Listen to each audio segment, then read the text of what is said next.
In 1776, America declared liberty for all, but not for everyone. Behind the fireworks and founding fathers lies a truth too dark for history class. This is the side of freedom no one wants to talk about.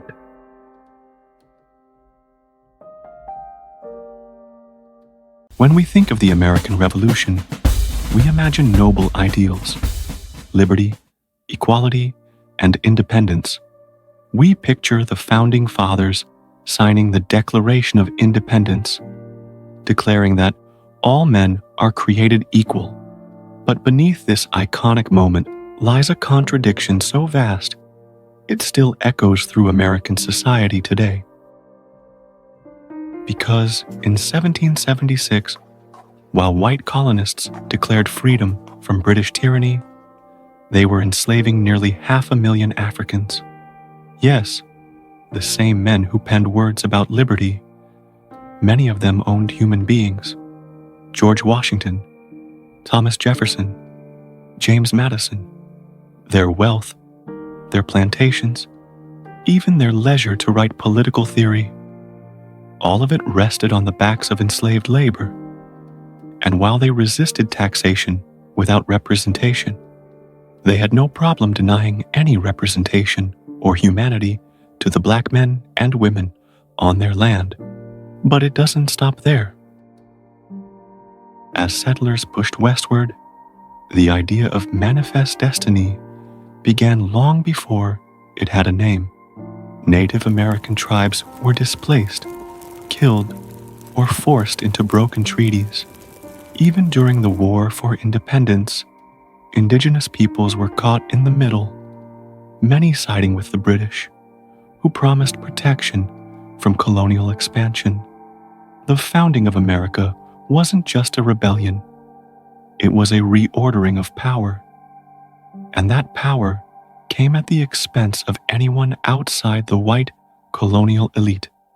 Take the Constitution. Slavery is never named directly, but it's embedded within.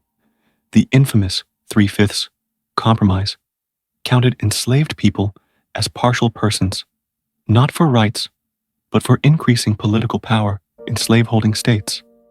The system wasn't broken. It was designed that way. So why do we rarely hear this version of the story? Because history, especially national history, is often written to inspire, not to reckon.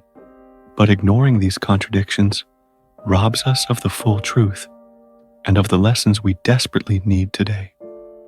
It's not about hating America. It's about understanding that the ideals it was founded on, freedom, justice, equality, were never universally applied. And only by confronting that truth can those ideals ever be fulfilled. Here's the paradox. The revolution planted the seeds of democracy, but on soil stained by slavery and genocide. And still, even in 1776, there were voices resisting. Enslaved people fought for the British, hoping for emancipation. Native leaders pleaded for sovereignty. And women, largely excluded from the political sphere, began questioning their silence in a so-called free nation. Their stories are rarely told, but they are just as essential to America's birth as Paul Revere's ride or Jefferson's pen.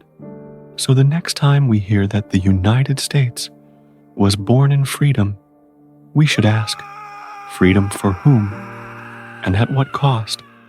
Only when we face these shadows can we begin to see the full picture, not of a perfect beginning, but of a nation still struggling toward its promise.